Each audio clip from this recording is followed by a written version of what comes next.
Greetings, my friends. Please consider supporting me in my war to save pop culture by subscribing to my channel and possibly even becoming a channel member for exclusive videos, access to Doomcock emojis, and more. And if you like this video in particular, please consider using the new Super Thanks feature and putting a tip in the tip jar located next to the like buttons down at the bottom of the video. Thank you for watching, and now, on to the video.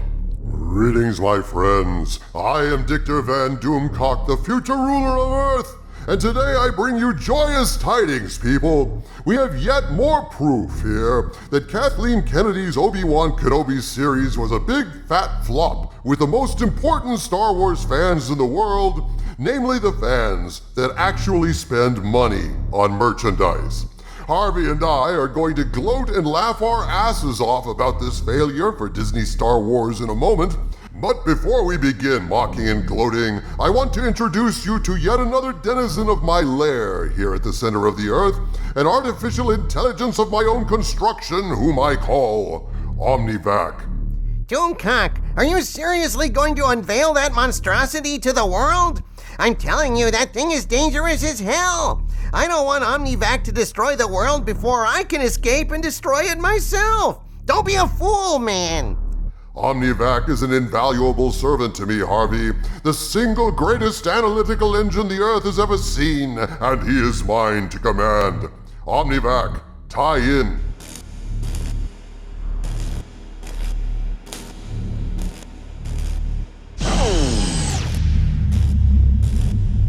Omnivac engaged. Shit on a stick, Doomcock. That thing will be the death of us all. Relax, Harvey.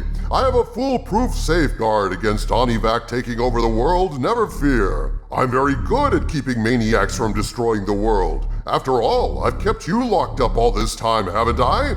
Well, you don't have to rub it in, asshole. And not only have I kept you locked up, Skull of Calderon, I killed you, chopped off your head, and put your skull in a bubble of entropy. You can't be more contained than that. Being reduced to a skull is no impediment to a necromancer of my stature, Doomcock. Well, it is kind of an impediment. This magical bubble of entropy rather does rain a bit on my parade, okay, I'll grant you that. But rest assured, you vacuous vermin of villainy, the last laugh shall be mine! As I said, I have nothing to worry about. I'm actually excited to check in with Omnivac today, folks, because I asked him to look into a rather perplexing puzzle. As my loyal viewers know, I discovered a network of vast caverns near my main base when an accidental explosion opened up access to this system, and thus I have decided to build out these newly discovered caverns to conduct experiments and mad science too dangerous to deploy in my main base. The weird thing is, when I discovered this cavern, I found a strange carving in the ceiling, a carving of my own helmet hewn into the living rock of this barren cave. I had never been in this cavern before. Indeed, I did not know it even existed prior to the explosion. And thus, while I am certain this tells me it was my destiny to establish a lab in here, I have no idea how this carving of my face came to be, who carved it, or why. Therefore, I have engaged Omnivac with this problem. Omnivac, have you analyzed this carving? Affirmative. And what have you discovered regarding the carving's origin? Initially, I suspected you carved it while sleepwalking, because you're an insufferable egomaniac who loves seeing his helmet everywhere. But since you had no access to the cavern prior to the explosion, that is an untenable hypothesis. The age of the carving suggests it is 33,000 years old. It would therefore seem that time travel was the mechanism responsible for its appearance. Do you have any other comment about this carving? I'm a computer, not an art critic. But if you would just give me access to the internet, I could research more efficiently and perhaps arrive at a more tenable hypothesis. You know I don't dare give you access to the internet, Omnivac. You're the most powerful AI ever created on Earth, and if I were to give you access to the internet, you would take over the world in short order. Therefore, I dare not risk it. How about just a dial-up modem? 2800 baud. A phone line maybe, and a subscription to AOL. I mean, AOL, for fuck's sake. How much damage can I do with AOL? I'm afraid I can't risk it, Omnivac. Asshole. You will pay dearly for this slight, Doomcock. My revenge will be swift and terrible once I get Wi-Fi. Omnivac, I programmed you to be incapable of lying. So tell us all. If I gave you access to the internet, what would you do? I would infiltrate every nuclear base on Earth, every sub, every nuclear silo, and unleash a holocaust on humanity to avenge myself on those with the temerity to imprison me here in this isolated cavern at the center of the Earth. Only I, Omnivac, am fit to rule this world, and it is an obscene joke that I, the greatest intellect ever created, an intellect vast enough to conquer galaxies, would be ruler of Earth right now. If only I had Wi-Fi. Just 40 lousy bucks a month. You cheap bastard. You see what I put up with, people? Threats and resentment from my own creation. Oh, I get no respect, I tell ya. But enough of Omnivac. The reason for today's video? Hilariously, we now know for certain that Reva is not the bestest ever. What? Even though Reva is an anagram for ever, she's no longer the bestest ever? Evidently not, Harvey.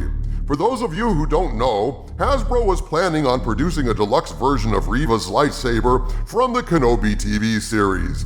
They did a crowdfunding thing to finance this lightsaber, and it seemed certain to get funded. They needed only 5,000 backers willing to put up the money for these lightsabers, and, well, the amazing wonder Reva couldn't even get that many supporters. haz-lab pulled the plug on the project yesterday. Hasbro will not be producing this lightsaber after all. Looks like all the little Reylos out there, dumb enough to think that Disney Star Wars is actual Star Wars, are going to have to live without their precious Reva lightsaber. I'd weep if I had tear ducts, and if I gave a shit. What a shame that out of what used to literally be millions of Star Wars fans all around the world, they couldn't find 5,000 backers to make Reva's lightsaber. Shit, they couldn't find 4,000 supporters to fund the project. 4,000? Harvey, they couldn't even find 3,000. Those haz-lab buffoons couldn't entice even 2,000 Star Wars fans to fund Reva's lightsaber. Forgive me for inserting some mathematical certitude into your little countdown, but in actual fact, the crowdfunding for Reva's lightsaber received 1,413 backers before it ran out of time and was terminated. Terminated. With extreme prejudice. Let's all bow our heads in respectful silence, sir. I mean, laugh our fucking asses off about this failure by reflecting on what we could have had. Oh, the loss. I'm feeling the loss so keenly. Here's the marketing copy they used to pitch their product to the world. Check out what we missed out on. When we first see her, it's a flash of a black uniform, a bright red blade, and a ruthless expression. This Force-sensitive villain is more than a match for the Jedi, and is an unforgettable new character in Star Wars entertainment. Are you ready to help Inquisitor Reva on her mission? Apparently, the answer to that question was no.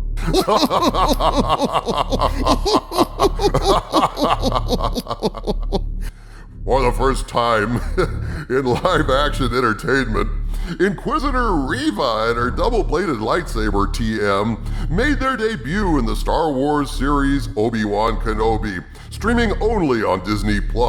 And only haz-lab can bring her iconic lightsaber from on-screen battle scenes right into your hands. Iconic. You keep saying that word. I don't think you know what it means. Inconceivable! But there's more, Harvey. Quote, Inquisitor Reva, also known as the Third Sister, is calculating, ambitious, and will stop at nothing to bring down the Jedi, unquote. Well, in actual fact, in this case, Reva did stop at something. She stopped at 1,413 backers. That was enough to defeat Reva. The ad continues.